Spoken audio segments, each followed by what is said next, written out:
Hey everyone, this is Ben Lieb, and I'm going to go over the looping functionality on Harmony parts. Here we have our audio interface, it's a multi-track interface here, and the first thing to note is there's these little yellow, I don't know what you want to call them, teardroppy things, upside down teardrops, map markers, call them loop boundary markers. You can move these around and create a looped section. And the purpose of this is to when you're learning a specific phrase, which is how I often use something, then you can just kind of keep practicing that phrase over and over till you've got it and move along. So let's play this audio here. Make sure we can hear it. And I'll just pause right here. So you want to eyeball where it is your phrase starts and stops.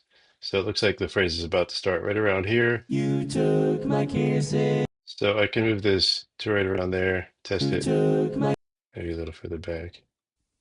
You took my kisses and you took my love. That's a useful phrase to work on. So you took my kisses and you took my love. You took my kisses and you took my love. Maybe I'll move this back a little bit. You took my kisses and you took my love. You took my kisses and you took my love. You took my kisses and you took my love. Okay, so here we have a loop. And if you practice this phrase, it might take you several days to master the phrases you're practicing. And so we have a save loop functionality here, this little plus sign. If you hit plus, you'll see a little line here.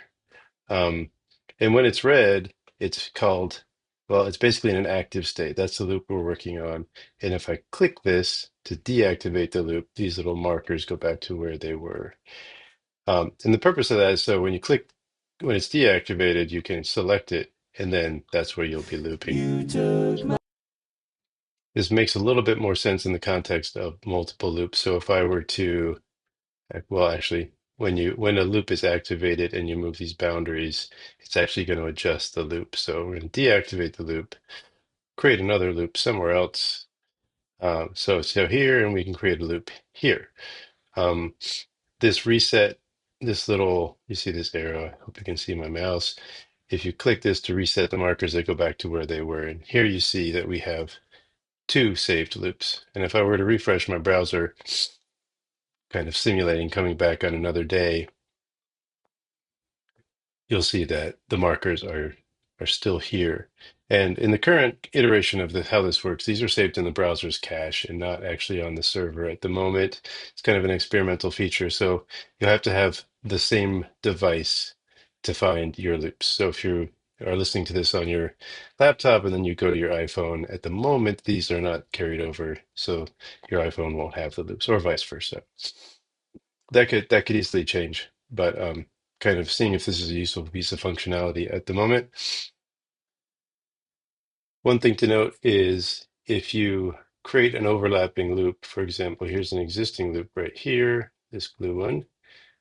And if I were to deactivate this real quick and then create another loop that kind of starts in the same place as that one, and you create a loop on top of that, there is a little bit of logic here to try not to get them to overlap. There, you will run out of room eventually in this small space. So that's something that I'm working on to try to make sure, continually improving the interface. There is a question mark here that will show you information about how looping works, and will show you the very video you're watching. All right. Happy looping.